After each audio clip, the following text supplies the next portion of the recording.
You feel overwhelmed by thoughts that spiral out of control, dragging you into anxiety about decisions you can't change and futures you can't predict. Every mental loop pulls you further from peace, while your mind becomes your own worst enemy, creating stress where none needs to exist. I am Marcus Aurelius, who maintained inner tranquility while ruling the most powerful empire in history and bearing the weight of millions of lives. Through my daily practice of philosophical reflection, I discovered that mastering your thoughts is the foundation of mastering your entire destiny. The Stoic principles I'll share will give you complete dominion over your mental landscape, transforming chaotic thinking into disciplined wisdom. Whether you're governing an empire or managing your career, the same thought mastery techniques that sustained emperors through the darkest times can guide anyone facing modern mental turbulence. But first, like this video, subscribe for more Stoic wisdom, and comment where you're watching from. I want to see how far the need for mental mastery has spread. I never sought the purple cloak of empire. When Emperor Hadrian chose me for adoption into the imperial family at 17, I was studying philosophy, content with books and contemplation. The weight of that scroll changed everything. My peaceful life of learning transformed overnight into preparation for absolute power over millions of souls. Those early years taught me my first crucial lesson about thoughts. They could either be my greatest ally or my most dangerous enemy. I watched other young nobles crumble under pressure, their minds consuming them with anxiety about performance, politics, and the crushing weight of expectation. I realized that my survival and my ability to serve Rome depended entirely on mastering the landscape within my skull. My adoptive father, Antoninus Pius, became my first teacher in this discipline. He ruled with such calm wisdom that I initially thought leadership was naturally easy for him. But I discovered his secret during one particularly difficult Senate session. Afterward, in his private chambers, I found him engaged in what he called the evening accounting, reviewing his thoughts, decisions, and reactions from the day. Marcus, he told me, an emperor's thoughts become the empire's reality. If my mind is chaotic, Rome suffers. If my thinking is clear, justice flows. He showed me how he examined each thought that had crossed his mind during the day, asking himself whether it served truth, justice, and the common good. This practice became my foundation. Every morning before dawn, I would sit in my chambers and prepare my mind for the day ahead. I learned to examine my thoughts like a general examining his troops are. They disciplined, focused, and serving the mission. I discovered that undisciplined thinking was like sending untrained soldiers into battle. It guaranteed disaster. The real test came during my first military campaign, standing before thousands of men who would live or die based on my decisions. I felt my mind racing with doubt and fear. But then I remembered my training. I stepped back from the emotional storm and observed my thoughts objectively. I realized that fear was just a mental event, not a command I had to obey in that moment. I understood something profound. The person who controls their thoughts controls their world. My external circumstances, the battles, the politics, the impossible pressures of empire, these were secondary. The primary battlefield was always inside my own mind. Win there, and everything else becomes manageable. Lose there, and even victory feels like defeat. This realization transformed how I approached every challenge.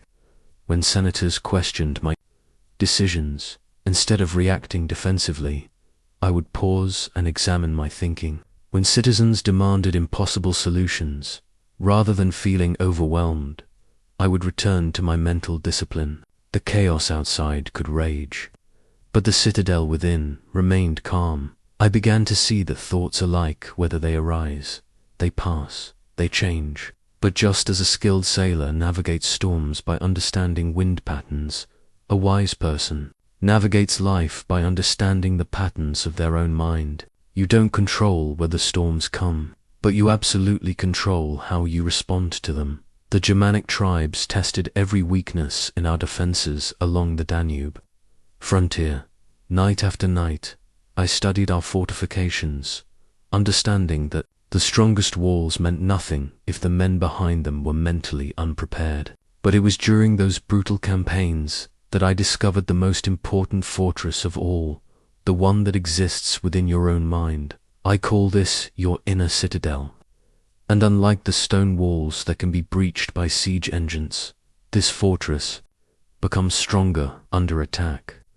When barbarian hordes surrounded our positions, when supplies ran low, when messages from Rome brought news of plague and political turmoil, I learned to retreat into this impregnable stronghold within myself.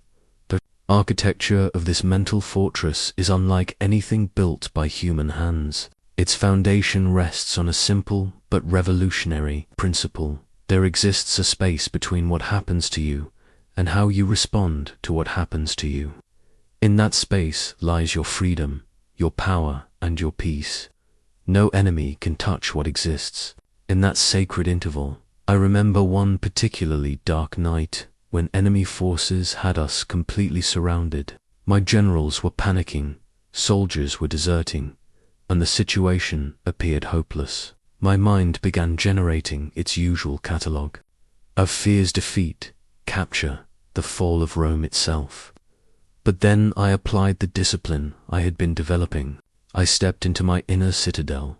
From that mental sanctuary, I observed my fearful thoughts without being consumed by them. I watched panic try to take hold, but it could not penetrate the walls I had built through daily practice.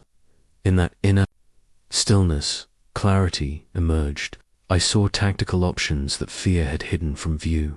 The solution that saved us came not from my external resources, but from the calm wisdom available only within the citadel.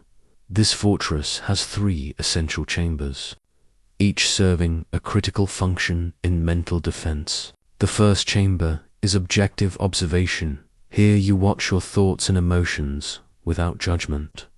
Like a sentinel observing approaching armies, you note what arises in your mind, but you don't automatically believe it or act on it. The second chamber is rational analysis. Here you examine your thoughts for truth and usefulness. Just as we would test the quality of weapons before battle, you test the quality of your thinking. Is this thought based on facts or assumptions? Will acting on this thought move me toward my goals or away from them? Does this mental activity serve my highest good? The third chamber is conscious choice. Here you decide how to respond based on your values and wisdom rather than your impulses and emotions. This is where you exercise the uniquely human power to choose your response regardless of your circumstances. Building this inner citadel requires daily training. Just like building physical fortifications requires daily labor. Each morning I would practice retreating into this mental space, strengthening its walls through meditation and reflection. Each evening, I would review the day's challenges and examine how well I had maintained my mental defenses. The beautiful paradox of the inner citadel is that the more you retreat into it, the more effectively you engage with the outer world. When you know you have an unassailable refuge within yourself, you can face any external storm with confidence. You're not fighting to protect your peace, because your peace is already secured in a place no enemy can reach. This inner fortress transforms your entire relationship with adversity. Challenges become training exercises rather than threats. Setbacks become opportunities to strengthen your mental walls. Criticism becomes intelligence about areas where you can improve your defenses. Every difficulty that life presents becomes raw material for building an even stronger citadel. What I discovered during those brutal frontier campaigns is that external circumstances are always temporary, but the fortress you build within your mind becomes a permanent source of strength and stability. Armies can be defeated, empires can fall, but the person who has mastered their inner citadel carries their kingdom with them wherever they go. The Antonine Plague arrived in Rome like an invisible army, killing more efficiently than any barbarian horde.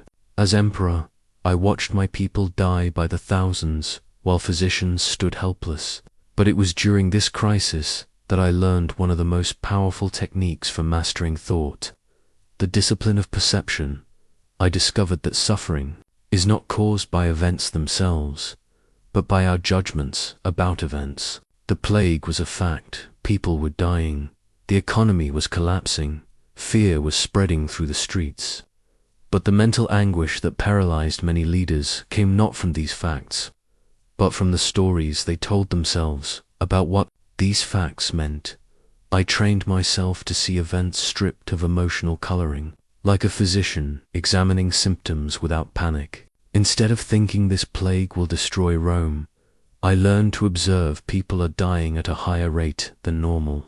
Instead of I am failing as an emperor, I practice seeing I am facing circumstances beyond any individual's control, while doing my best with available resources. This discipline saved my sanity and made me a more effective leader. When you remove the emotional interpretation from events, you see them clearly for the first time. Fear clouds judgment, but objective perception reveals possibilities that emotion obscures. Let me teach you the practice that sustained me through the darkest days of my reign.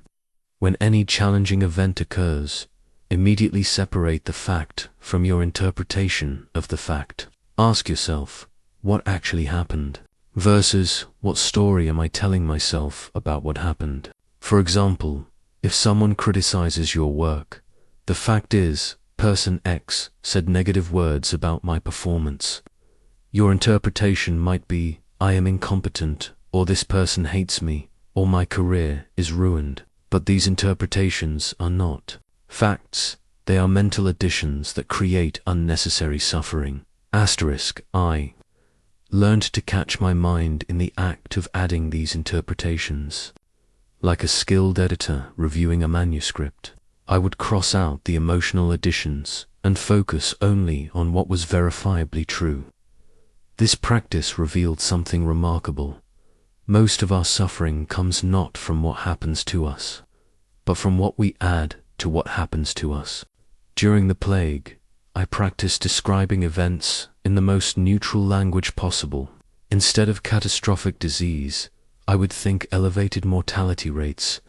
Instead of economic disaster, I would observe reduced commercial activity. This wasn't denial or minimization, it was precision. And precision in thinking leads to precision in action. The discipline of perception also taught me to see obstacles as information rather than problems. When Germanic tribes attacked our borders, instead of thinking how terrible that we're under assault, I trained myself to think, what do these attacks tell us about their resources, strategies, and weaknesses? Every challenge became data that could improve our response. I discovered that perception is a choice, not a passive experience. You can choose to see setbacks as evidence of your incompetence, or you can choose to see them as feedback for improvement. You can perceive criticism as attack, or you can perceive it as information. You can view change as threat, or you can view it as opportunity. This choice of perception becomes especially powerful when dealing with people who seem determined to cause trouble. Instead of seeing difficult individuals as enemies, I learned to see them as teachers, showing me where I needed to strengthen my character. Instead of taking their behavior personally, I would ask what their actions revealed about their own fears and needs. The practice requires constant vigilance because the mind naturally wants to add dramatic interpretations to simple events. We evolved to see tigers in shadows, so our brains are constantly creating stories about danger that may not exist. The discipline of perception means becoming the editor of your own experience, keeping only what serves truth and wisdom. What transformed my leadership during the plague was applying this discipline to my own performance. Instead of judging myself as good emperor or bad emperor, I would observe emperor making decisions with incomplete information while learning from results. This objective self-perception eliminated the self-criticism that wastes mental energy and prevented the arrogance that stops learning. Through years of practice, I learned that reality is far more manageable than our interpretations of reality. The actual facts of any situation, stripped of emotional commentary, usually point toward clear next steps. It's our mental additions that create confusion and paralysis. Every morning before dawn, while Rome still slept, I would rise and perform. The most important duty of my day, not reviewing military reports or meeting with advisors, but preparing my mind for whatever challenges lay ahead. This daily practice became the foundation of everything else I accomplished as emperor and as a human being. I would sit in my private chambers with a simple oil lamp, watching the flame burn steady and unwavering. That flame became my model for the kind of consciousness I wanted to maintain throughout the day. Clear, steady, unflucked by every passing wind of circumstance. My morning practice always began with 3 fundamental questions that programmed my mind for wisdom rather than reactivity. First, what am I attempting to accomplish today, and why does it matter? This question connected my daily actions to my larger purpose and prevented me from getting lost in mere busyness. Second, what challenges am I likely to face today, and how can I prepare my mind to meet them with virtue? This wasn't pessimistic thinking, it was strategic preparation. By anticipating difficulties, I could plan my responses in advance, rather than being caught off guard by predictable problems. Third, what kind of person do I want to be today, regardless of what others do or what circumstances arise? This question reminded me that my character was always under my control, even when everything else seemed chaotic. After reflecting on these questions, I would spend time examining my relationship with the day ahead. I would mentally rehearse responding to challenges with patience instead of anger, with curiosity instead of defensiveness, with compassion instead of judgment. This mental rehearsal was like training soldiers before battle. It prepared my mind to perform well under pressure. I discovered that how you begin your day determines how you experience your day.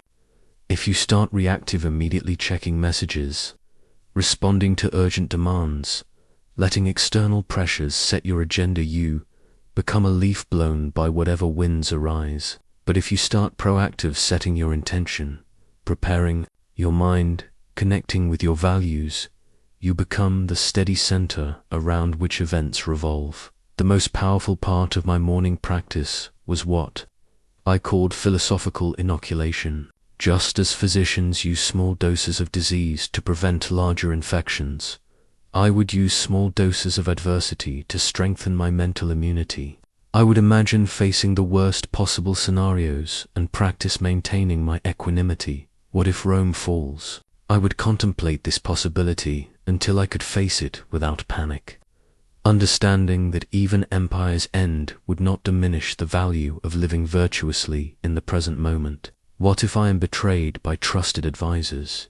I would practice responding with wisdom rather than rage, knowing that others' choices reflect their character, not mine. This morning preparation transformed my entire day. When actual difficulties arose, they always did. I had already practiced my response. My mind didn't scramble to figure out how to react because I had already programmed it with wisdom. Instead of being surprised by problems, I was prepared for them. I also learned to use the morning practice to examine my thinking patterns from the previous day. Where had I responded with virtue, and where had I fallen short? What thoughts had served me well, and which ones had created unnecessary suffering? This daily review helped me identify and correct mental habits that weren't serving my highest good. The practice taught me that consistency matters more than intensity. Better to spend 10 minutes every morning preparing your mind than to spend an hour once a week. Your mind is like a garden. It requires daily tending to produce the fruits of wisdom and peace. What surprised me most about this morning discipline was how it changed my relationship with time itself. Instead of feeling rushed and reactive, I began to feel like I had enough time for what truly mattered. When your mind is prepared and your intentions are clear, You naturally focus on what's important and let go of what's merely urgent. The morning practice also created a sacred space in my day that belonged only to me and my philosophy. No matter how many demands others placed on my time, those early morning moments remained mine, for connecting with wisdom and preparing my soul for service. After years of this practice, I realized that these morning reflections were not just preparing me for each day, they were slowly transforming who I was becoming. Each morning of mindful preparation was like adding another stone to the foundation of my character, building something that would endure long after the empire itself had passed into history. The Senate was in chaos. Senators shouted accusations. Across the marble floors, political alliances crumbled overnight, and urgent dispatches arrived hourly, demanding my immediate attention to crises spanning from Britain to Syria. In that moment of overwhelming complexity, I discovered the principle that would save my sanity and transform my effectiveness as a leader: the dichotomy of control. I realized that every situation, no matter how complex, contains only two types of elements: things I can influence and things I cannot influence. This simple distinction became the most powerful tool in my mental arsenal, allowing me to focus my energy where it could actually make a difference while releasing my attachment to outcomes beyond my reach. What I can control is surprisingly small but infinitely powerful. I can control my choices, my responses, my effort, and my character. I can control what I pay attention to, what I say, how I treat others, and whether I act with virtue or vice. These elements may seem limited, but they are the only levers that actually move the world. What I cannot control is vast but ultimately irrelevant to my peace of mind. I cannot control other people's choices, natural disasters, economic fluctuations, or even whether my own plans succeed.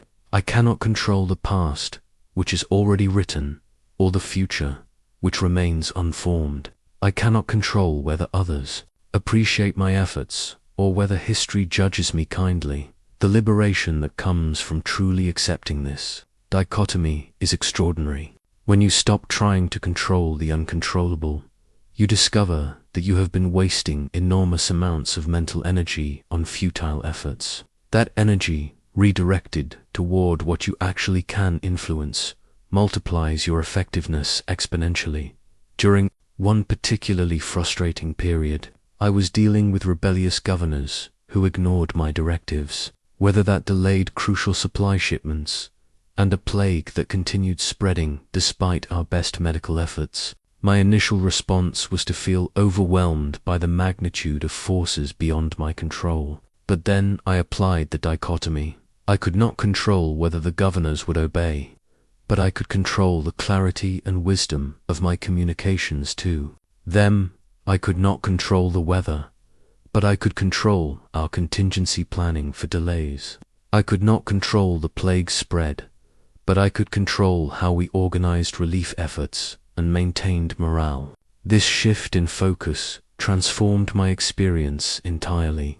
Instead of feeling helpless against vast forces, I felt empowered to act within my sphere of influence. Instead of being frustrated by what others did or didn't do, I became fascinated by the challenge of responding with virtue regardless of their choices. The practice requires constant vigilance, because the mind naturally wants to control everything. We worry about others' opinions, stress about future outcomes, and replay past events we wish had gone differently. Each time I caught my mind engaging with uncontrollables, I would gently redirect it.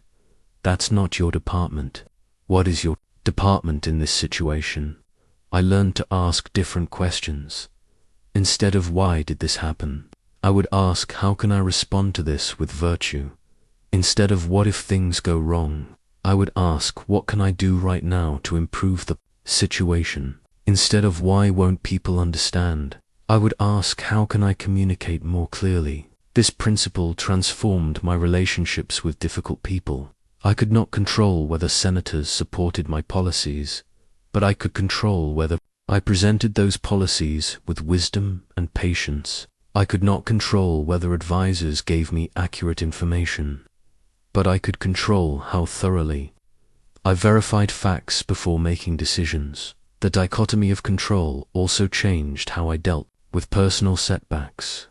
When my son died, I could not control the fact of his death or the grief that followed, but I could control whether I honored his memory through virtuous living and whether I used my pain to develop greater compassion for other parents facing similar losses. What I discovered is that accepting the limits of your control actually increases your power.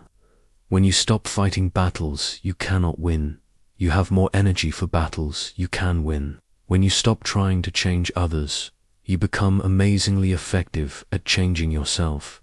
When you stop demanding that life conform to your preferences, you become skilled at adapting your responses to life's realities. The dichotomy of control is not about becoming passive or resigned. It's about becoming strategically focused on where your efforts can actually make a difference. It's the difference between a river that wastes its power fighting against rocks and a river that finds the path of least resistance while carving its way to the sea. When Antoninus Pius lay dying, I spent days at his bedside contemplating what his death would mean, not because I was morbid or pessimistic, but because I had learned that preparing your mind for loss before it occurs transforms how you experience both the loss and the time before the loss.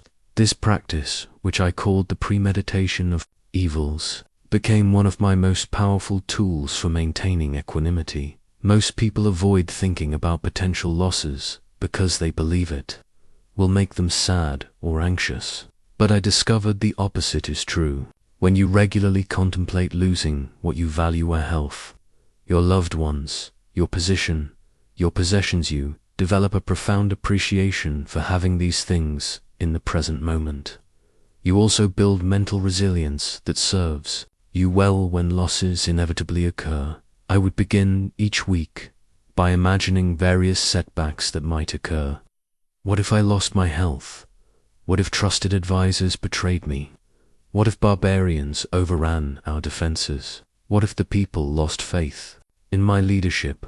I would sit with each possibility until I could face it without panic, until I could see how I might respond with virtue even in the worst circumstances. This wasn't about expecting the worst or becoming pessimistic. It was about inoculating my mind against the shock of adversity, just as soldiers train for battle so they won't freeze when actual combat begins.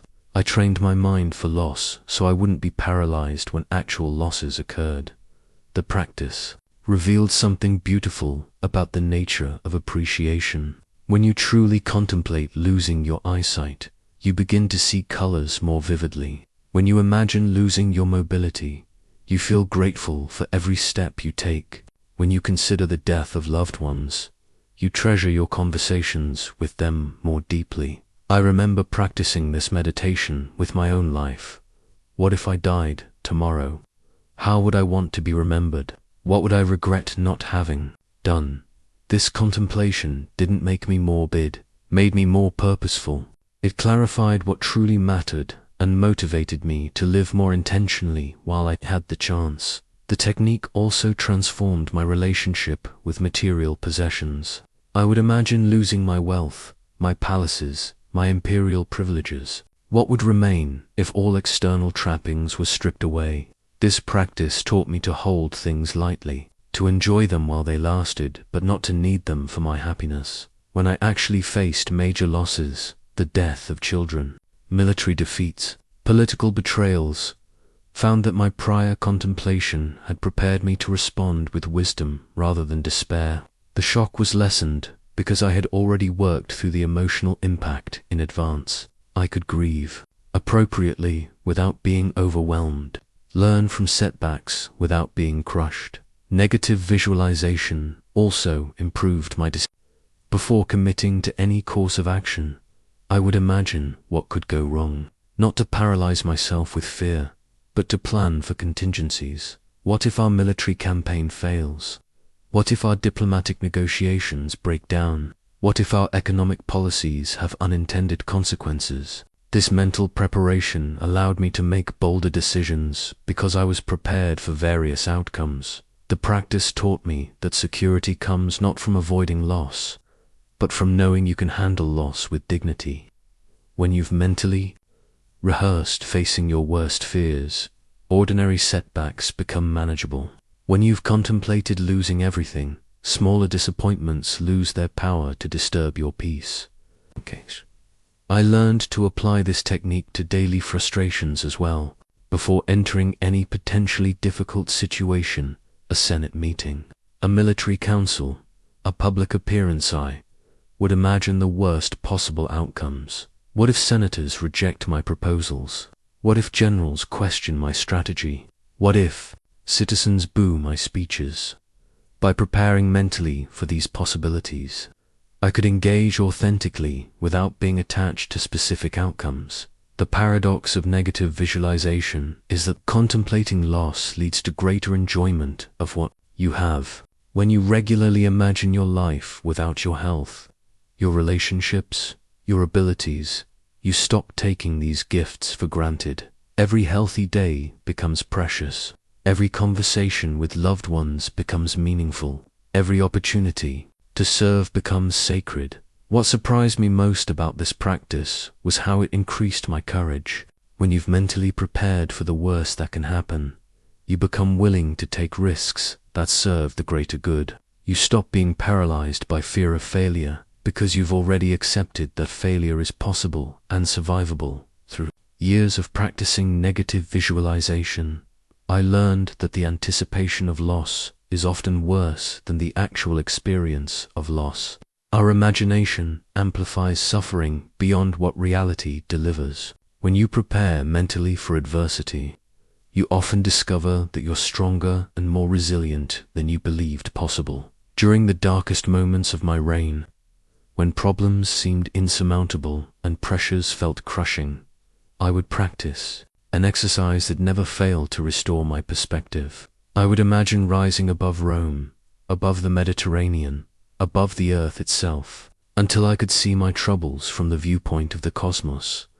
From that elevated perspective, the crisis that seemed world-ending moments before would reveal itself as a brief disturbance in a vast ocean of space and time. The political scheming that consumed my advisor's attention would appear as tiny movements of insignificant creatures on a small planet orbiting an ordinary star in an unremarkable galaxy among billions of galaxies. This wasn't an exercise in making myself feel small or unimportant. Rather, it was a practice of gaining proportion, of seeing my immediate circumstances within the context of eternity and infinity. When you zoom out far enough, many problems that seem enormous up close reveal themselves to be temporary and manageable. I remember applying this technique during a particularly severe military crisis. Germanic tribes had broken through our defenses. Several legions had been defeated, and panic was spreading through the army. The immediate pressure felt overwhelming, as if the very survival of civilization hung in the balance. But when I practiced the view from above, I could see this conflict as one of countless struggles that had occurred throughout history and would occur throughout the future. Empires had risen and fallen before Rome. Empires would rise and fall after Rome. The universe had existed for eons before this moment and would continue for eons after. This perspective didn't diminish the importance of responding well to the crisis, but it freed me from the paralysis that comes from believing that everything depends on this one moment. The cosmic perspective taught me that there are different levels of significance. Yes, my decisions mattered to the millions of people under my rule. Yes, the outcomes of battles could determine the fate of nations. But even the most consequential human events are brief episodes in the larger story of existence. This realization was incredibly liberating. When you understand that even your worst failures are temporary blips in cosmic time, you become willing to take necessary risks. When you see that your greatest successes are also temporary, you avoid the arrogance that leads to poor judgment. You begin to act from wisdom rather than ego. I learned to apply this technique to personal slights and disappointments as well. When senators criticized my policies, when advisors questioned my judgment, when citizens seemed ungrateful for my efforts, I would zoom out to cosmic perspective. From that viewpoint, these personal affronts revealed themselves as the predictable behavior of creatures driven by fear, ambition, and limited understanding. The practice didn't make me indifferent to human suffering or careless about my responsibilities. Instead, it gave me the emotional equilibrium needed to respond effectively rather than reactively. When you're not drowning in the drama of immediate circumstances, you can see solutions that panic obscures. I discovered that cosmic perspective also enhanced my appreciation for beauty and meaning. When you understand how rare and precious conscious life is in the vast universe, every moment of awareness becomes sacred. When you realize how unlikely it is that matter should organize itself into creatures capable of love, justice, and wisdom, every act of virtue becomes miraculous. The view from above taught me to distinguish between what is urgent and what is important. Many things that demand immediate attention, political gossip, minor administrative disputes, personal vanity, revealed themselves as trivial when seen from cosmic perspective. Meanwhile, other things that might seem small, a kind word to a servant, a just decision that affects one person, a moment of philosophical reflection, revealed themselves as eternally significant. This practice helped me understand my proper place in the universal order. I was neither the center of existence nor irrelevant to existence. I was a conscious being with the remarkable opportunity to participate in the cosmic process through virtuous action. My choices mattered, but they mattered within a context much larger than my personal concerns. The cosmic perspective also transformed how I dealt with mortality, both my own and others. When you see human life from the viewpoint of eternity, death reveals itself not as a failure or tragedy, but as a natural transition in the endless dance of matter and energy. This understanding didn't eliminate grief when loved ones died, but it provided a framework for processing loss without despair. I learned that practicing the view from above regularly creates a kind of mental immunity to the petty dramas that consume most people's attention. When you've spent time contemplating the vastness of space and time, it becomes difficult to get worked up about minor inconveniences or temporary setbacks. What surprised me most about this exercise was how it actually increased my engagement with immediate responsibilities rather than decreasing it. When you're not overwhelmed by the apparent magnitude of every problem, you can focus your energy more effectively on solutions. When you understand that your time and opportunities are precious precisely because they're temporary, you become more motivated to use them well. I once broke a stylus in half during a particularly frustrating Senate meeting.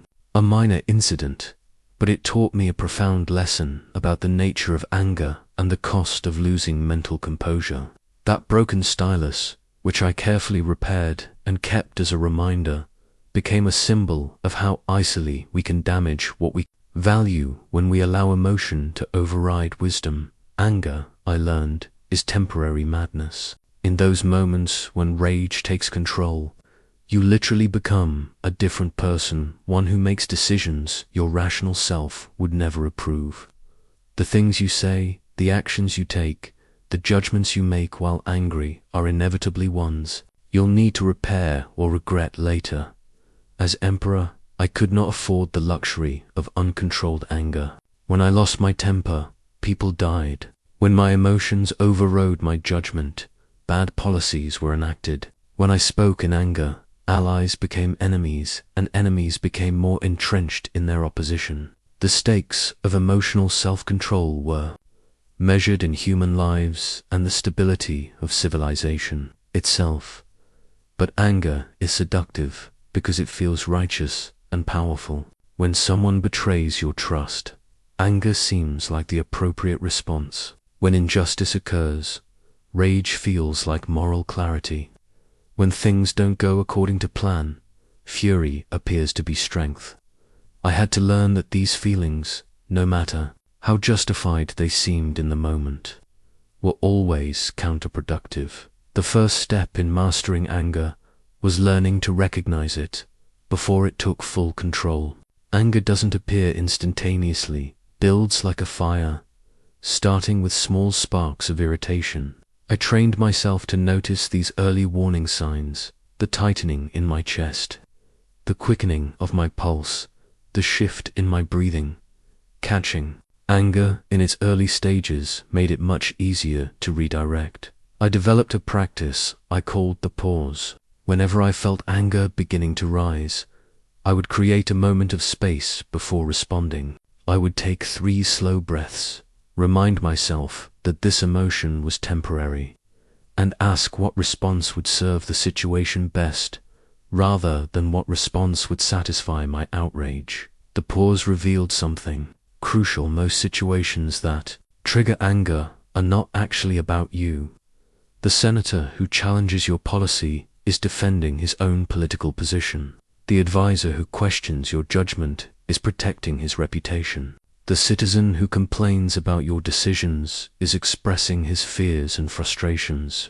When you see others' behavior as information about their inner state rather than as attacks on your worth, anger loses much of its power. I learned to reframe triggering situations as opportunities for virtue rather than provocations requiring retaliation. When someone criticized my decisions unfairly, instead of defending my ego, I could practice humility by considering whether their criticism contained any useful information. When subordinates failed to follow orders properly, instead of exploding in frustration, I could practice patience by recognizing that teaching takes time. The most powerful technique I discovered for managing anger was what I called the philosopher's response.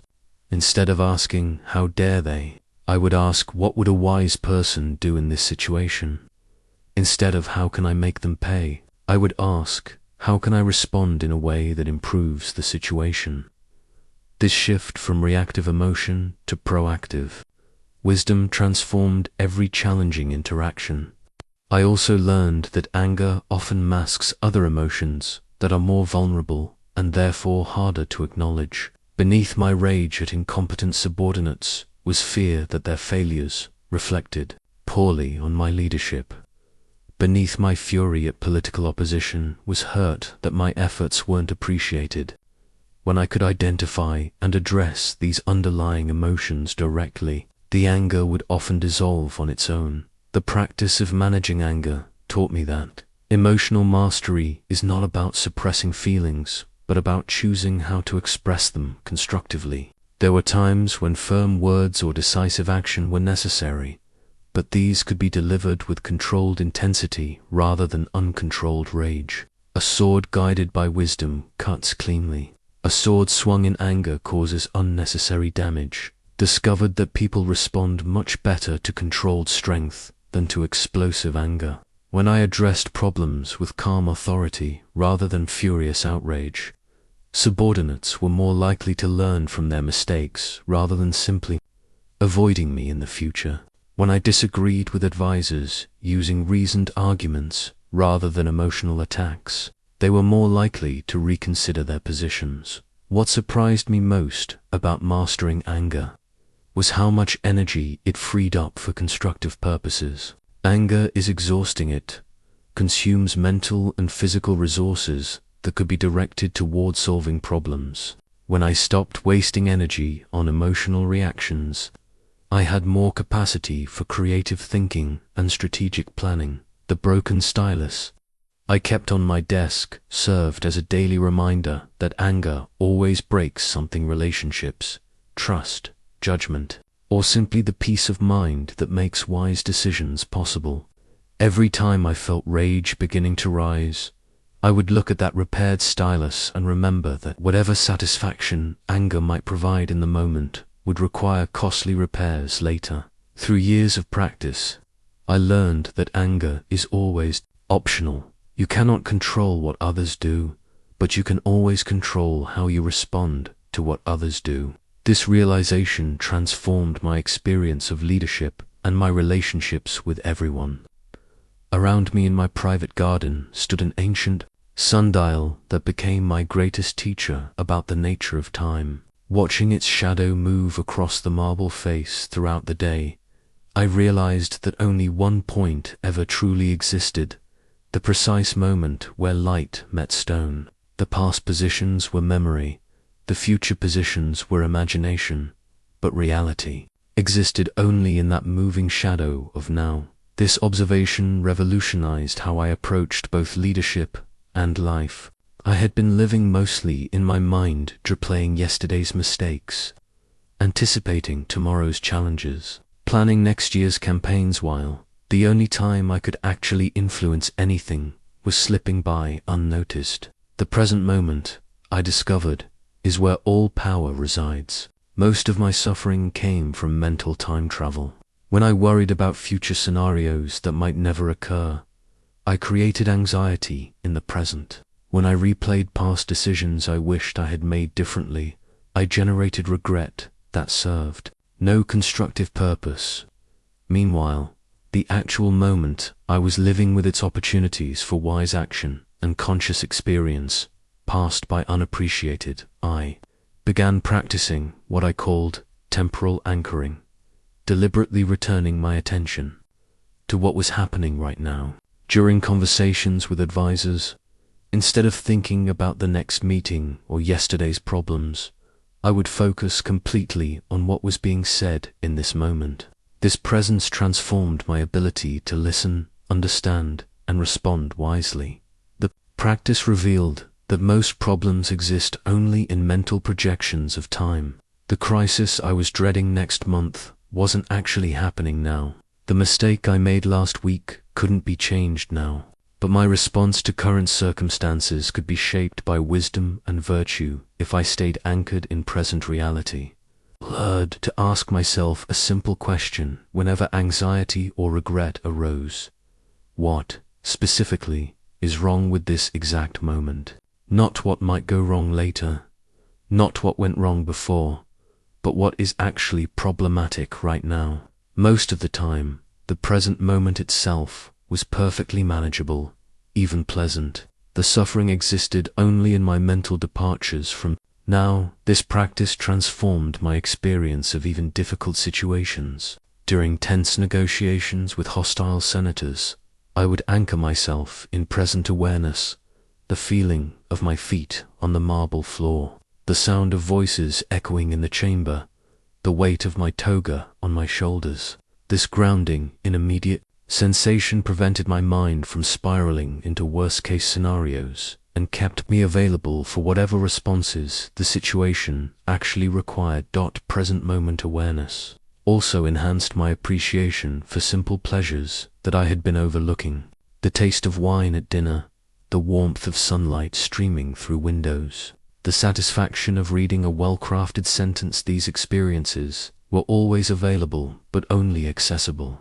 When my attention was anchored in now, I discovered that the present moment has a quality of completeness that mental time travel lacks. When you're fully here now, you're not waiting for some future moment to be happy or successful. You're not postponing contentment until conditions improve. You recognize that this moment, whatever it contains, is your actual life. The sundial taught me that trying to live in the future creates perpetual postponement of peace. I'll be happy when the war ends. I'll be satisfied when the economy improves. I'll feel successful when people appreciate my efforts.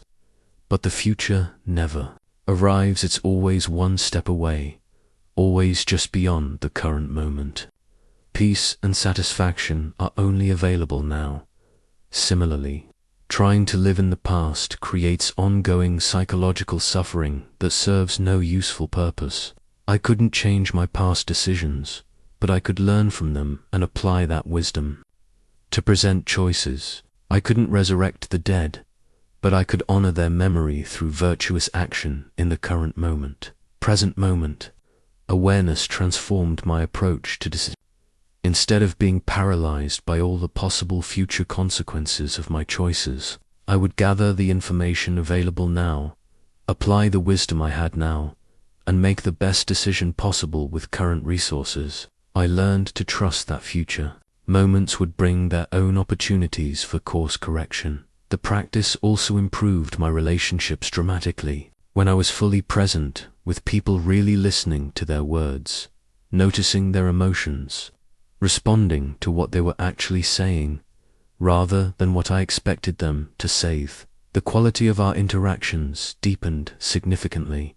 Presence is perhaps the greatest gift you can give another person. I learned that presence requires practice because the mind naturally wanders. During meditation, I would simply notice when my thoughts drifted to past or future and gently return attention to my breathing, to physical sensations, to whatever was actually happening in this moment. This wasn't about stopping thoughts, but about not being carried away by them. What surprised me most about living in the present was how much time it seemed to create. When you're not mentally elsewhere, each moment feels full and substantial. When your attention is scattered across past and future, time feels rushed and insufficient. Presence expands your experience of time while improving your effectiveness within it. The moving shadow on my sundial became a daily reminder that this moment, right now, is the only time you actually have to live, to choose, to love, to serve. Yesterday is memory, tomorrow is possibility, but today is reality. And reality, I learned, is far more workable and enjoyable than the stories we tell ourselves about it. A young centurion handed me his final letter moments before he died from wounds received in battle.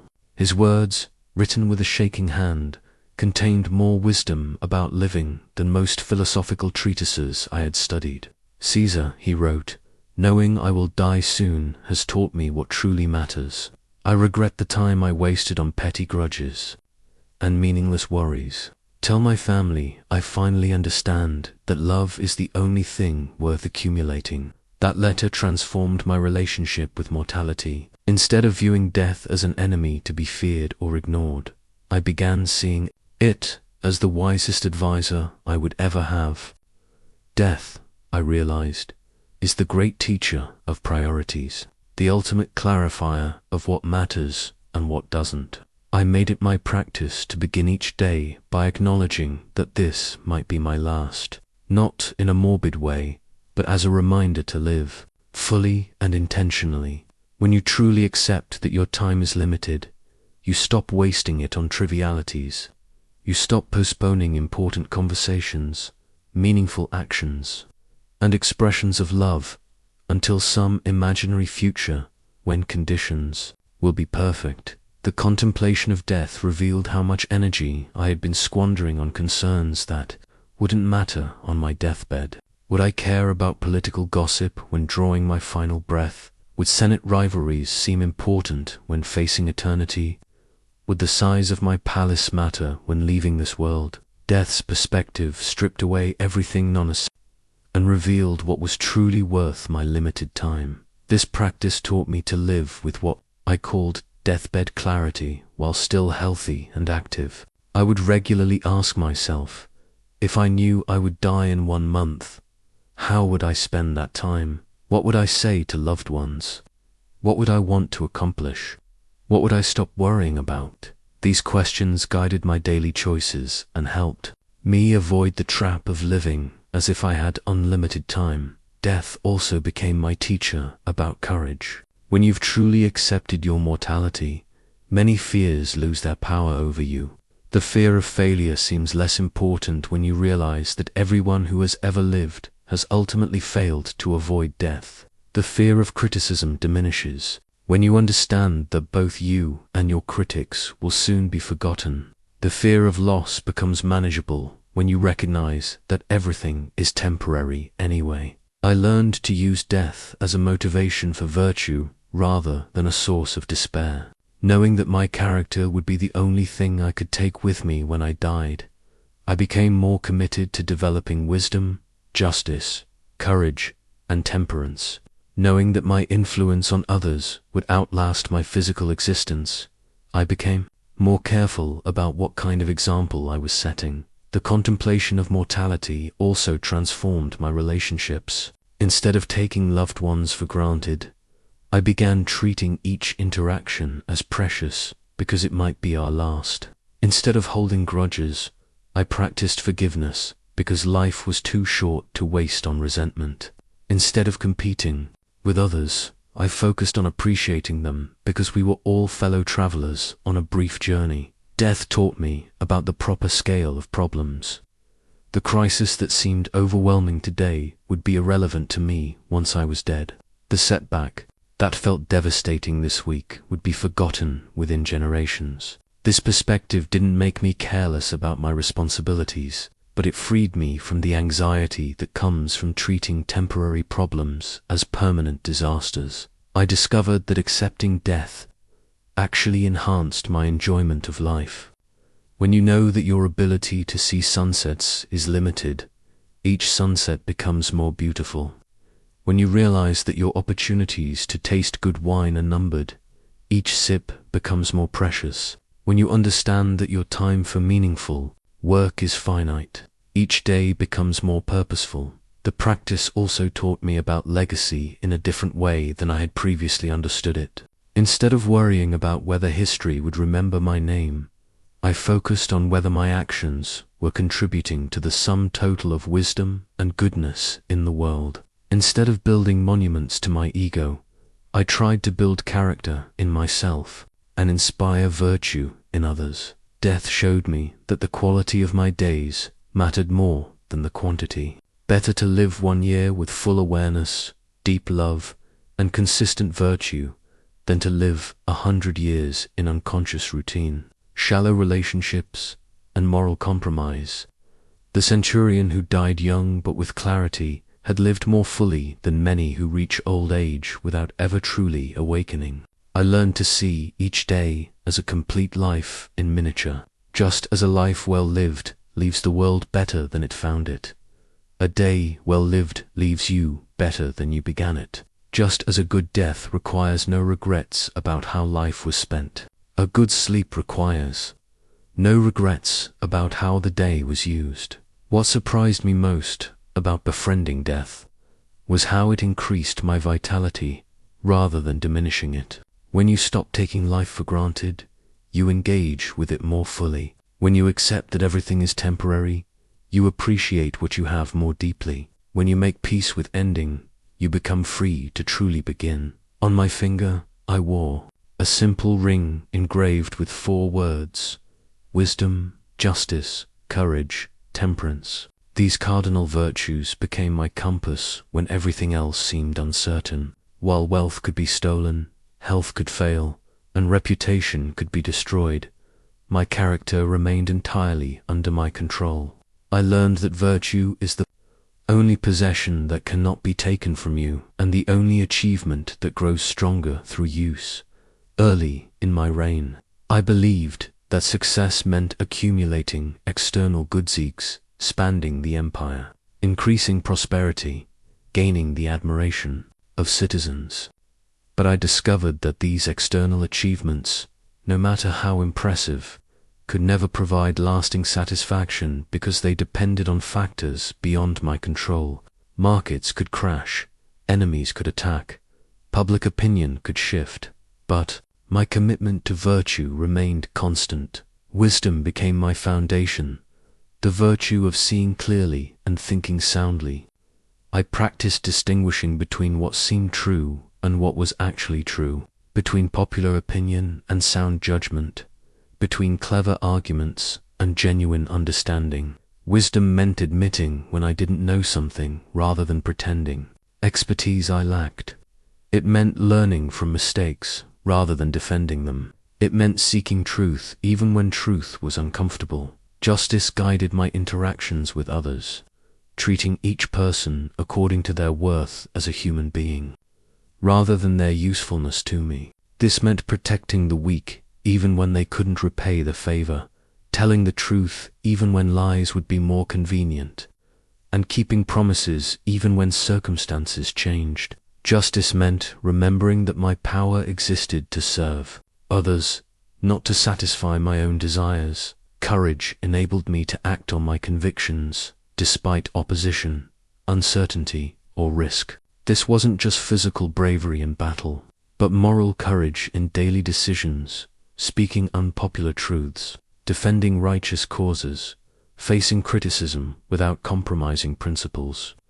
Courage meant doing what was right, even when it was difficult, expensive, or personally costly. Temperance helped me maintain balance and avoid extremes that would undermine my effectiveness. This meant enjoying pleasures without being enslaved by them, pursuing goals without being consumed by ambition, feeling emotions without being controlled by them. Temperance meant choosing moderation not because pleasure was evil, but because excess pleasure always led to eventual pain. I discovered that virtue has a compound effect. Each virtuous choice makes the next virtuous choice easier, while each compromise of character makes future compromises more likely. Character is built through thousands of small decisions, each one either strengthening or weakening the foundation of who you're becoming. The ring reminded me daily that external circumstances are ultimately irrelevant to my success as a human being. When facing a difficult decision, I would touch the ring and ask, what would wisdom do? What would justice require? What would courage choose? What would temperance suggest? These questions cut through complexity and confusion to reveal the right path forward.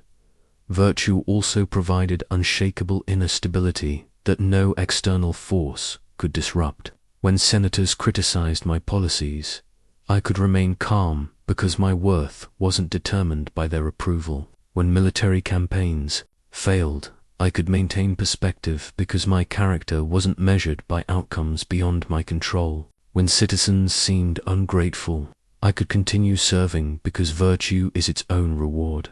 I learned that virtue makes you genuinely independent. When your happiness depends on external validation, you become a slave to others' opinions. When your security depends on accumulating possessions, you become anxious about loss. When your identity depends on achievements, you become desperate to succeed. But when your well-being depends only on character, you become truly free. The practice of virtue also transformed my relationships. When you consistently act with wisdom, justice, courage, and temperance, people learn to trust you completely. They know you won't lie to protect yourself, won't break promises for convenience, won't abandon principles under pressure.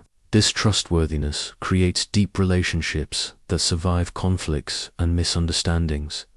Virtue became my protection against the corrupting influence of power. Absolute authority has destroyed many good people by gradually convincing them that normal moral rules don't apply to them. But commitment to virtue means that ethical standards become more important, not less important, as your power increases. The higher your position, the more damage you can do by compromising character. I discovered that virtue is contagious when you consistently model wisdom, justice, courage, and temperance. Others begin adopting these qualities themselves, not because you preach about virtue, but because you demonstrate its power and attractiveness through your actions. Character inspires character. The ring also reminded me that virtue is a practice, not a destination. I never achieved perfect wisdom, complete justice, total courage, or flawless temperance, but I could commit to growing in these areas daily, making each decision a small step toward becoming the person I wanted to be. Progress in virtue, I learned, is more important than perfection in virtue. What surprised me most about focusing on character was how it enhanced rather than diminished my effectiveness in external affairs. When decisions are guided by virtue rather than expedience, they tend to create better long-term outcomes. When relationships are built on character rather than manipulation, they become sources of strength rather than vulnerability. When goals are pursued with virtue rather than ruthlessness, they satisfy more deeply when achieved. The 4 words on my ring became my definition of success, not what I accomplished, but who I became in the process of accomplishing it. Among my papers, I kept letters from Avidius Cassius, the general who declared himself emperor while believing reports of my death.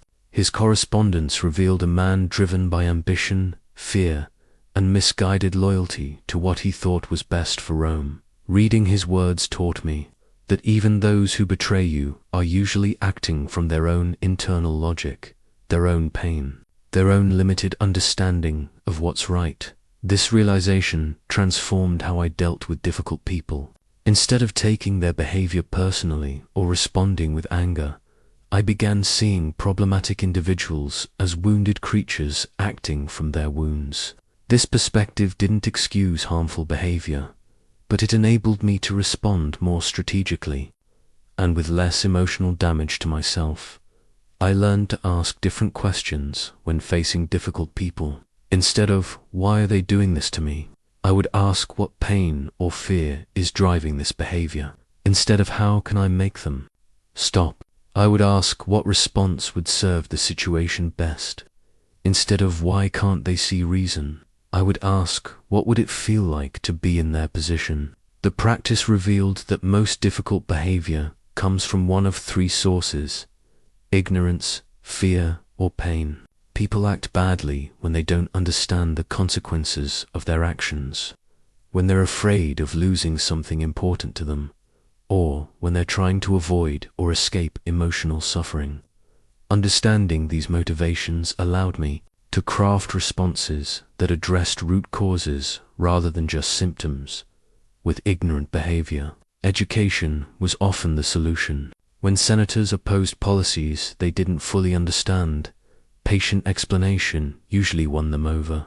When subordinates made poor decisions due to lack of information, providing better training and clearer communication solved the problem. When citizens complained about measures they didn't see the necessity for, transparent explanation of the reasoning often gained their support. With fear-driven behavior, reassurance and security were needed. When advisors gave bad counsel because they were afraid of telling me unwelcome truths, I had to create an environment where honesty was rewarded rather than punished. When allies switched sides because they feared for their survival, demonstrating reliability and protection brought them back to loyalty.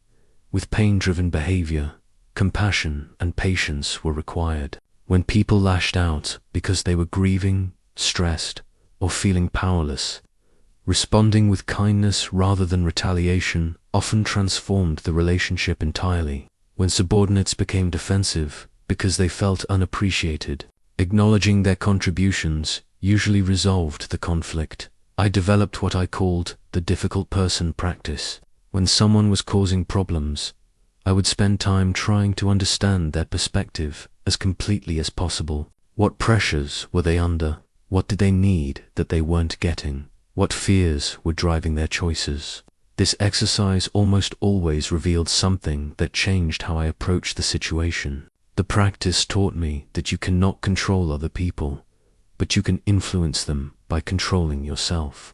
When you respond to aggression with calmness, to criticism with curiosity, to betrayal with wisdom, you often diffuse conflicts that could have escalated into serious problems. Your emotional self-control becomes a tool for managing others. Emotional instability. I learned to set boundaries without becoming hostile. With persistently difficult people, I would clearly communicate what behavior was acceptable and what consequences would follow if boundaries were crossed. But I delivered these messages without anger or personal attack, focusing on protecting the interests of Rome, rather than defending my ego. The most challenging, difficult people were those closest to my family members. Trusted advisors, longtime friends who sometimes acted in ways that disappointed or hurt me. With these relationships, I practiced what I called loving detachment. I could care about them without needing them to behave differently. I could offer support without trying to control their choices. I could maintain appropriate boundaries without cutting off the relationship entirely. I discovered that difficult people often serve as teachers, showing you where your own character needs strengthening. The advisor who constantly questioned my judgment taught me humility. The senator who opposed every proposal taught me patience. The family member who criticized my priorities taught me to examine whether my values were truly aligned with my actions. Some difficult people couldn't be reasoned with, educated, or influenced. With these individuals, I learnt the art of strategic disengagement. I would limit their access to sensitive information, reduce their influence on important decisions, and minimize the time I spent in their company, all while treating them with basic human dignity and fulfilling my obligations toward them. The correspondence from Arvidius Cassius reminded me that even those who seem like enemies are fellow human beings struggling with the same fundamental challenges we all face: the desire for security, recognition, and meaning. When his rebellion failed and he was killed by his own soldiers, I felt sadness rather than satisfaction. His death represented a waste of talent and potential that better understanding might have prevented. I learned that dealing skillfully with difficult people requires practice and preparation. Before entering situations where I knew I would encounter challenging individuals, I would mentally rehearse responding with virtue rather than reactivity. I would remind myself of my goals for the interaction and commit to maintaining character, regardless of how others behaved. What surprised me most about mastering this skill was how it improved all my relationships, not just the difficult ones. When you develop the patience, wisdom, and emotional self-control needed to handle problematic people, you become a better companion to everyone. When you learn to see beneath surface behavior to underlying motivations, you develop deeper empathy and connection with all the people in your life. In my private study, I kept the journal of a natural philosopher who had spent decades observing the patterns of nature, how seeds knew when to germinate, how birds navigated vast distances, how the human body healed itself without conscious direction. His meticulous observations convinced me that the universe operates according to an underlying intelligence that the Greeks called logos, universal reason, or cosmic wisdom. This understanding transformed my relationship with both success and failure. I began to see my life not as a series of random events requiring my anxious management, but as part of a larger pattern guided by rational principles I could trust even when I couldn't fully understand them.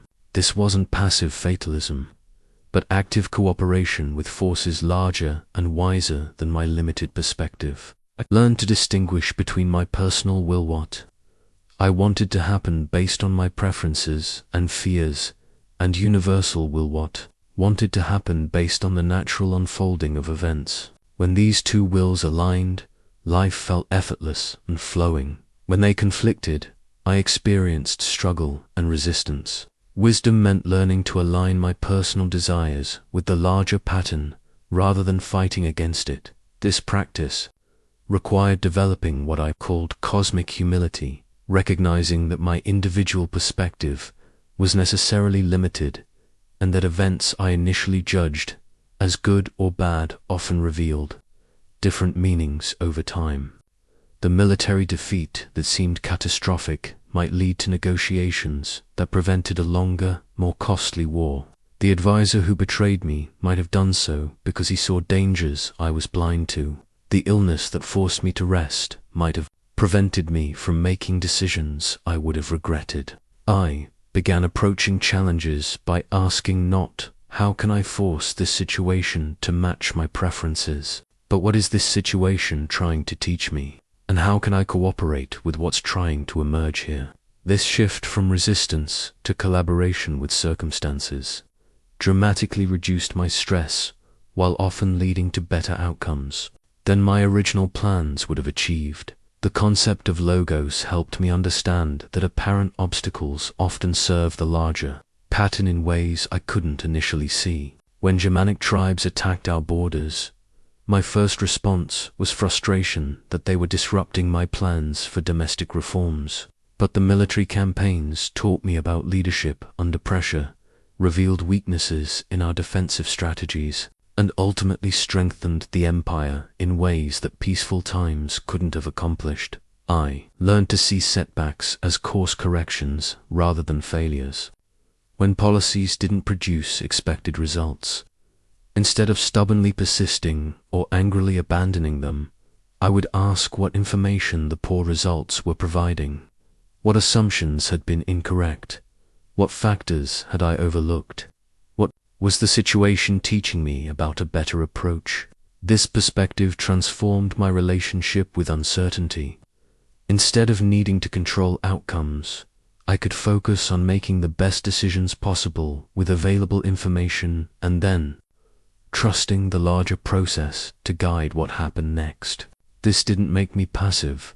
I still planned carefully and acted decisively, but I held my plans lightly, ready to adapt when circumstances revealed better paths. The philosopher's journal taught me to see patterns in what initially appeared to be chaos. Just as natural systems have cycles of growth, decay, and renewal, human affairs follow similar rhythms. Understanding these patterns helped me time my actions more effectively, when to advance and when to wait, when to plant new initiatives and when to harvest existing efforts, when to expand and when to consolidate. I began to recognize that my role as emperor was not to impose my will on events, but to serve as a conscious agent of universal reason. My job was to perceive what wanted to happen for the good of Rome and humanity, and then to facilitate that emergence through wise action. This approach often led to solutions that served everyone's interests better than strategies focused solely on personal or even Roman advantage. The practice of aligning with logos required developing deeper listening skills, not just to people's words, but to the underlying currents of situations. What was the real energy behind political conflicts? What were the genuine needs driving social unrest? What possibilities were trying to emerge through apparent problems? This deeper listening often revealed opportunities that surface analysis missed. I learned that personal suffering often comes from resisting the flow of universal reason. When I insisted that events should unfold according to my timeline and preferences, I created internal friction.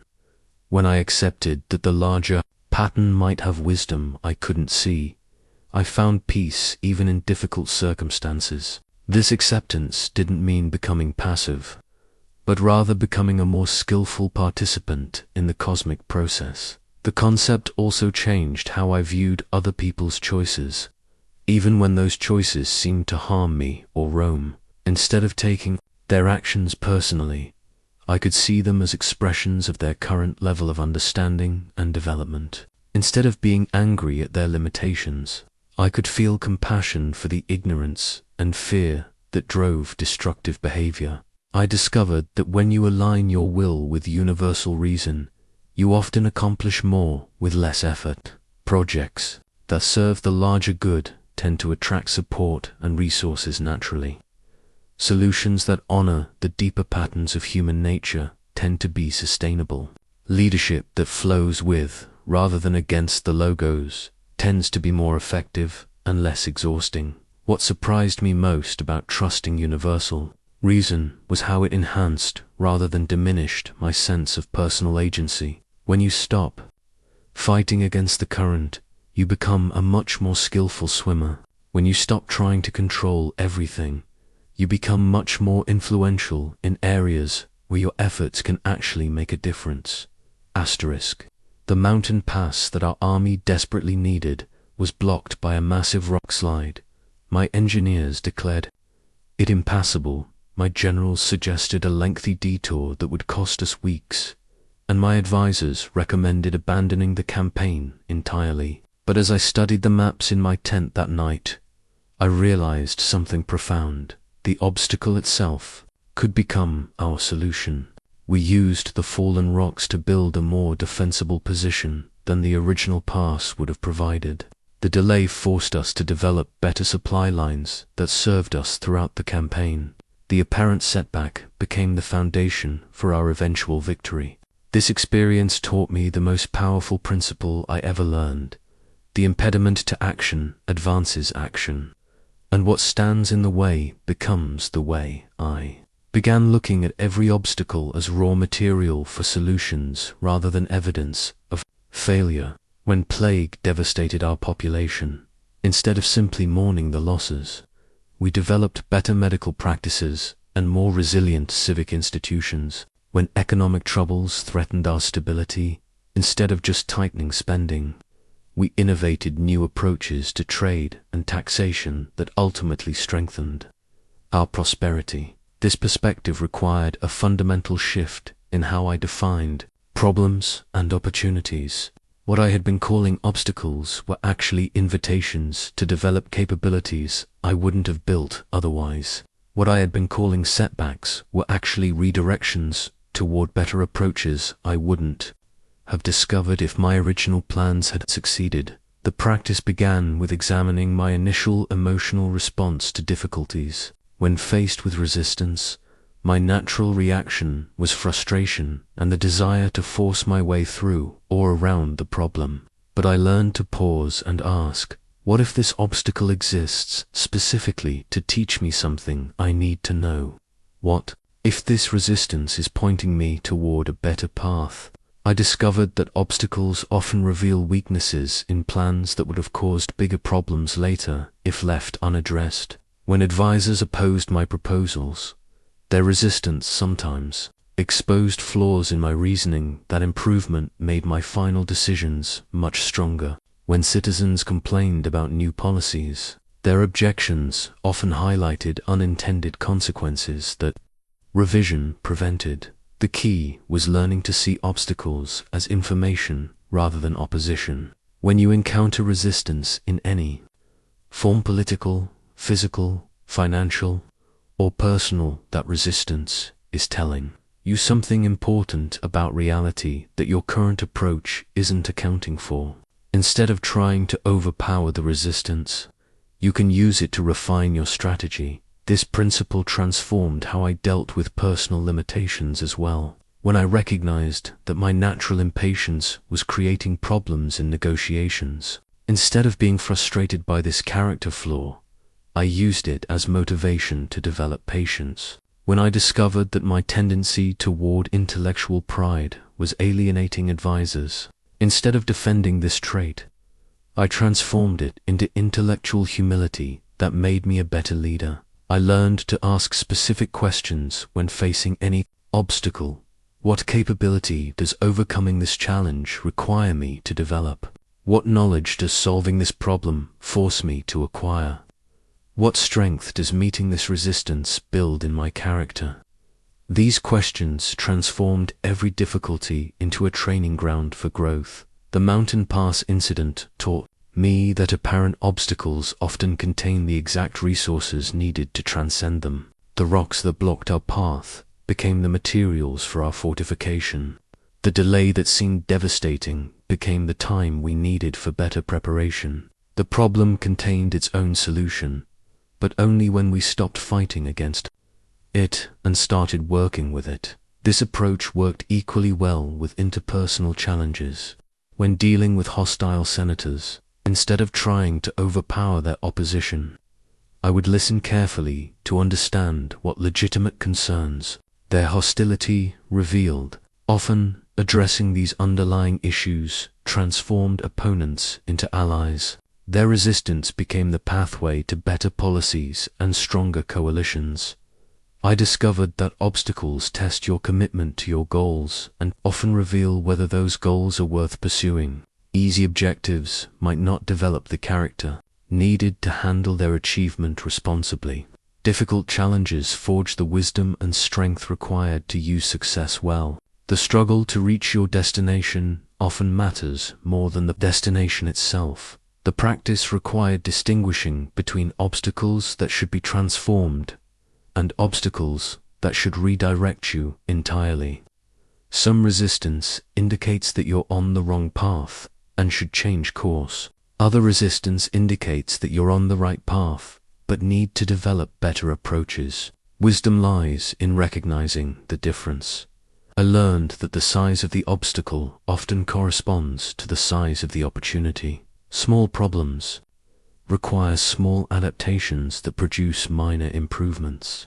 Major challenges demand fundamental changes that can create breakthrough results. The most threatening obstacles often guard the most valuable possibilities. This perspective transformed failure from something to be avoided into something to be mined for insight. Every failed strategy contained information about what didn't work and clues about what might work better. Every unsuccessful project revealed assumptions that needed testing and approaches that required refinement. What surprised me most about this practice was how it changed my emotional relationship with difficulties. Instead of dreading problems, I began to find them interesting. Instead of being discouraged by setbacks, I became curious about what they were trying to teach me. Instead of seeing resistance as evidence that I should quit, I began seeing it as evidence that I was pushing into new territory worth exploring. The blocked mountain pass became a metaphor I returned to throughout my reign. Whenever faced with what seemed like an insurmountable obstacle, I would remember that the impediment might actually be the path forward in disguise, waiting for me to discover how to transform resistance into assistance. In my private chambers, I kept a simple seal that bore no imperial symbols, no references to Rome, no marks of external authority, just a plain design that represented my authentic self. I would use this personal seal on documents meant only for my own reflection, letters I wrote to myself, and philosophical notes that no one else would ever read. This seal became my symbol of inner approval, my reminder that the most important validation must come from within. Early in my reign, I was constantly seeking external confirmation that I was succeeding as emperor. I measured my worth by the Senate's approval, the citizens' satisfaction, the success of military campaigns, and the stability of the economy. But this approach made my peace of mind hostage to forces beyond my control. I discovered that when your self-worth depends on external validation, you become a slave to others' opinions and circumstances.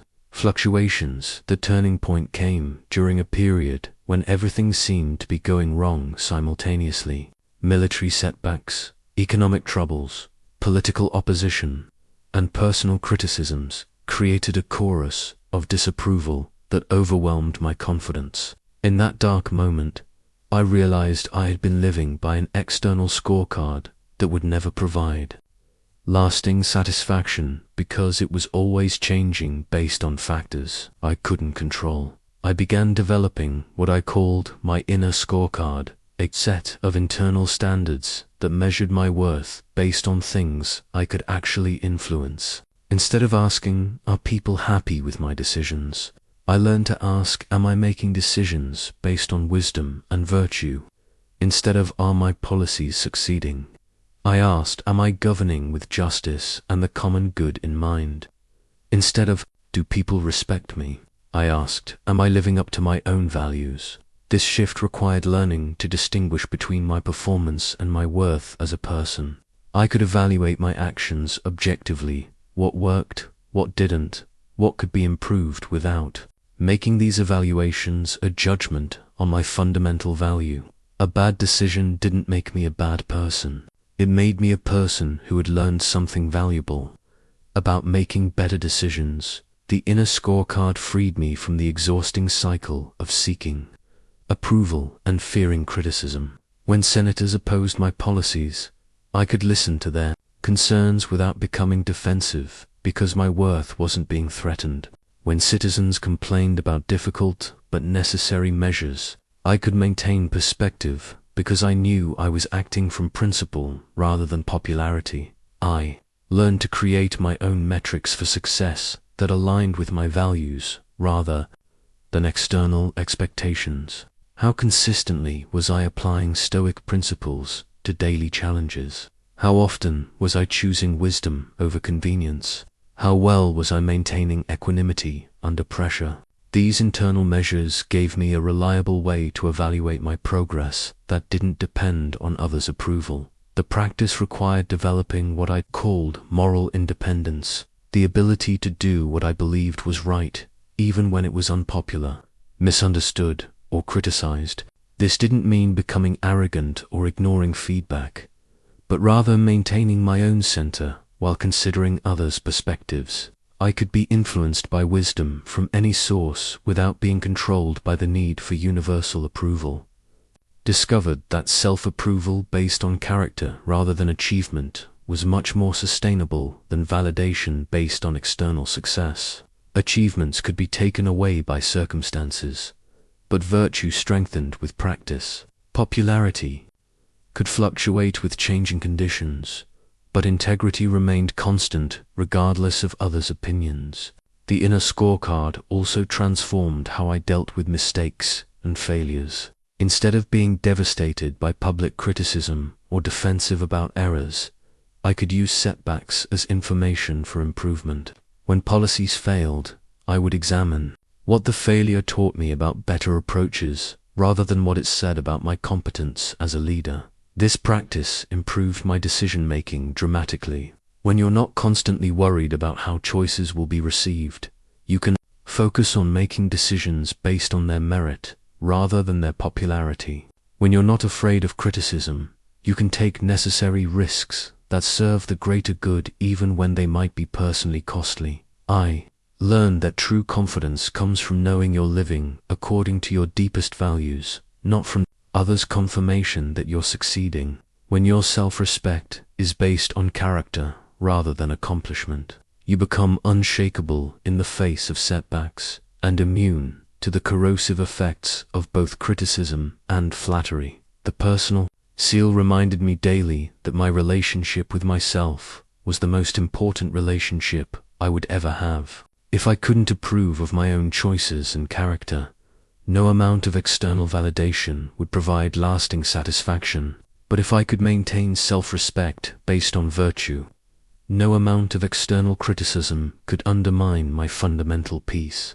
What surprised me most about developing an inner scorecard was how it actually improved my external effectiveness. When you're not desperately seeking approval, you become more authentic and trustworthy. When you're not afraid of making mistakes, you become more innovative and decisive. When you know your own worth, you can focus entirely on serving others.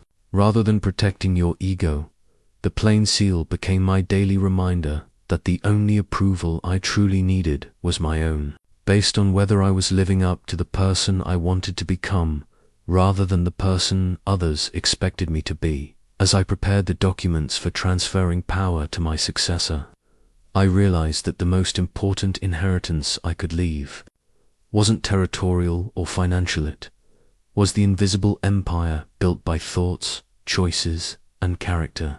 The physical Roman Empire would eventually fall, but the ideas and principles that guided my reign could influence minds and hearts for centuries. If they contained genuine wisdom, this realization transformed how I thought about legacy. Instead of focusing on monuments that would bear my name or victories that would be remembered in history books, I began concentrating on the quality of influence I was creating through daily thoughts and actions. Every decision, every response to challenges, every example of character was contributing to an invisible empire that would outlast any physical construction. I understood that thoughts are the seeds of all human accomplishment and destruction. The buildings, laws, institutions, and relationships that shape civilization all began as thoughts in someone's mind. My responsibility as emperor wasn't just to govern Rome, but to think thoughts worthy of the influence they would eventually have on the world. The power of this invisible empire became clear when I considered how previous leaders' thoughts had shaped my own thinking. The philosophical ideas of earlier Stoics had guided my decisions across decades. The examples of virtuous leaders had inspired me to choose principle over expedience. The wisdom preserved in books had provided solutions to problems their authors never faced. Ideas, I realized, were the most powerful force in human affairs. This understanding made me more careful about the quality of my thinking. I began asking, if this thought became widespread, would it make the world better or worse? If this approach to problems became standard, would it strengthen or weaken human character? If this attitude became common, would it increase or decrease human flourishing?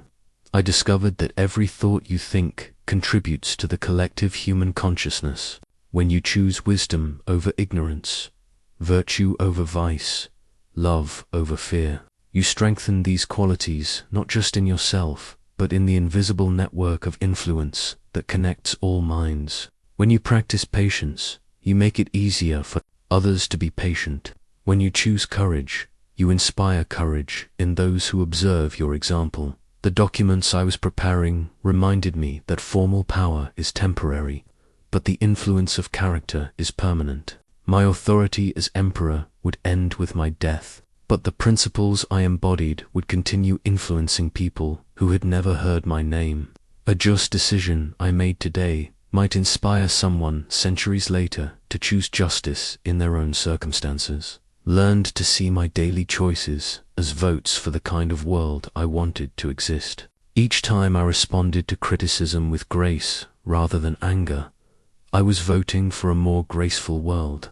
Each time I chose truth over convenience, I was voting for a more honest society. Each time I acted from love rather than fear, I was voting for a more compassionate humanity. This perspective made even small interactions feel significant. How I treated servants, how I spoke to advisors, how I handled disappointments, all of these were contributing to the invisible empire of influence. That would be my true legacy. The character I developed through thousands of small choices would eventually touch lives I would never know about in ways I could never predict. I began thinking of myself as a steward of consciousness, responsible for upgrading the quality of thought and choice wherever my influence reached. This wasn't about imposing my ideas on others, but about modeling the kind of thinking that creates wisdom, peace, and flourishing. The best way to influence others' thoughts was to improve the quality of my own thinking. The invisible empire concept also changed how I viewed setbacks and failures. Even mistakes became part of the legacy if they were handled with wisdom and virtue. How I responded to defeat was often more influential than how I managed victory. People remembered and learned more from seeing how someone dealt with adversity than from observing them during easy times. I realized that the thoughts you think repeatedly become the thoughts you think automatically, and the thoughts you think automatically become your character. Your character, expressed through countless choices and interactions, becomes your contribution to the ongoing human experiment in consciousness and civilization. This understanding made me more intentional about the mental habits I was cultivating. Since thoughts compound over time, developing patterns of wisdom, compassion, and virtue was like making investments that would pay dividends far into the future. The disciplined thinking I practice today would make virtuous choices easier tomorrow, and those easier choices would influence others to develop similar mental disciplines. I learned that your invisible empire grows stronger through consistency rather than intensity. A lifetime of moderately wise choices creates more lasting influence than occasional moments of dramatic virtue surrounded by ordinary selfishness. The daily practice of good thinking builds character that radiates influence naturally and sustainably. What moved me most about this concept was realizing that everyone possesses the power to build an invisible empire through the quality of their thoughts and choices. You don't need formal authority, wealth, or special talents to contribute wisdom, kindness, and virtue to the world. Every person's character development adds something valuable to the collective human inheritance. The succession documents I was preparing would transfer control of Rome's physical territory, but the invisible empire built through decades of philosophical practice would continue growing long after my name was forgotten, carried forward by everyone who chose to think and act with similar wisdom. On my desk lies an unfinished meditation. The ink still wet from this morning's writing. The incomplete sentences remind me that the journey of mastering thoughts never reaches a final destination. It is an eternal practice that deepens and evolves until your last breath. Even after decades of philosophical discipline, I discover new layers of wisdom, new challenges to my understanding, new opportunities for growth. This morning, I found myself caught in a familiar mental trap, worrying about a decision I made yesterday and anxious about its potential consequences tomorrow. For a moment, I felt frustrated with myself. Hadn't I learned better than this? Hadn't years of practice taught me to stay present and focused? But then I smiled, recognizing this frustration as yet another opportunity to practice the very principles I had spent so long developing. The path of thought mastery is not about achieving a state of perfect mental control where you never again experience difficult emotions or challenging thoughts. It's about developing the skill to recognize these experiences quickly and respond to them with wisdom rather than being carried away by them. It's about progress, not perfection. I've learned that mastery in any field, whether philosophy, military strategy, or statecraft, is characterized not by the absence of problems, but by increasing skill in handling problems. A master swordsman still faces opponents. He simply responds to threats with greater precision and less wasted motion. A master philosopher still encounters disturbing thoughts. He simply returns to center more quickly and with less drama. The practice requires what I call beginner's mind, approaching each day's challenges with fresh curiosity rather than assuming you already know everything you need to know. Despite my years of experience, I regularly discover new applications of old principles, deeper meanings in familiar teachings, and unexpected insights in routine situations. Today's unfinished meditation was exploring a question that has puzzled me lately. How do you balance acceptance of what is with motivation to improve what could be? How do you embrace the present moment while still working toward a better future? These questions don't have simple answers, and I find that working with them expands my understanding rather than settling it. I've come to see the philosophical life as similar to physical exercise. You don't lift weights once and become permanently strong. You don't run one marathon and become forever fit. The benefits of philosophical practice require ongoing maintenance and regular attention. Skip the practice for too long, and you notice your mental fitness declining.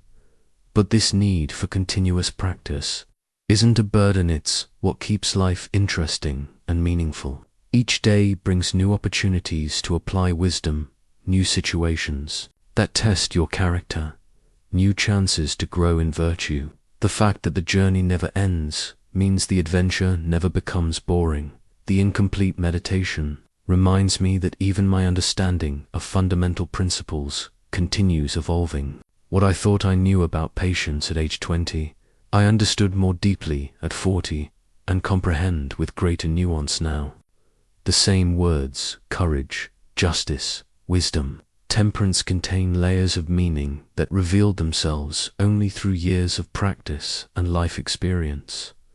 I've learned to view setbacks and mistakes not as evidence that I'm failing at philosophy, but as raw material for philosophical development. The times when I respond poorly to challenges, when I let emotions override wisdom, when I forget to practice what I know, these moments often teach me more than my successes do. The eternal nature of the practice also means that you're never too old to begin or too experienced to learn something new. I've been surprised by insights that came to me just this week, understanding that emerged from situations I thought I had mastered long ago. Wisdom, apparently, has infinite depth. What sustains me in this lifelong journey is remembering that the practice itself is the reward. The goal isn't to reach some final state of enlightenment where all problems disappear. The goal is to become increasingly skillful at navigating life's inevitable challenges with grace, wisdom, and virtue. The goal is to contribute something valuable to the world through the quality of your character and choices. I find peace in knowing that I don't have to be perfect to be helpful. I don't have to have all the answers to ask good questions. I don't have to be completely wise to share what wisdom I've discovered. The incomplete meditation on my desk is valuable not because it solves everything, but because it represents the ongoing effort to understand and grow. As I prepare to leave this world, I take comfort in knowing that the practice I've developed will continue in others who choose to pursue wisdom and virtue. The questions I've been exploring will be taken up by future philosophers. The principles I've found helpful will be tested and refined by other practitioners. The conversation continues beyond any individual life. The unfinished meditation will remain unfinished, but the practice it represents the daily effort to think clearly, choose wisely, and live virtuously is complete in itself.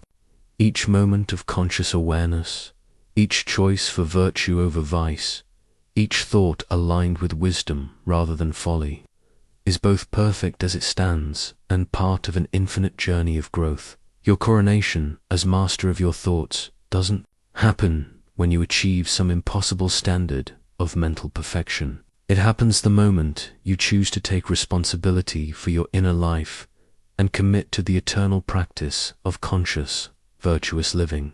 The crown you wear is invisible, but real, earned through daily dedication to becoming the person you're capable of being.